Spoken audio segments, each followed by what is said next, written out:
Today in this video, we are going to show you how to fix your Hisense TV when it has no picture but it still has sound. We are going to show you several methods for fixing this problem.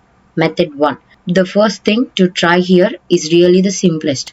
Just basically unplug your TV from the wall, wait about 60 seconds. Now don't be impatient, here wait for the 60 seconds. Then plug it back in. This will reset your TV. If not clear the problem, let's go on to the next try.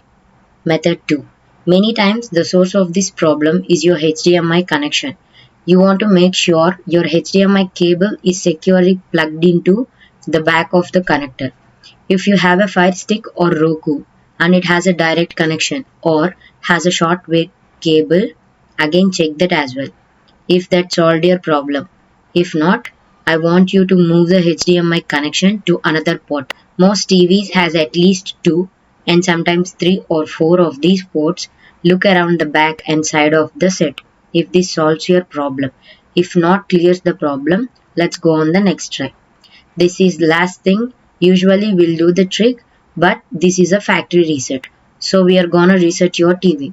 Go to settings, go to system, advanced system settings, factory resets everything. If this video helped you out, please leave a like and comment down below. If this worked for you, thanks for watching.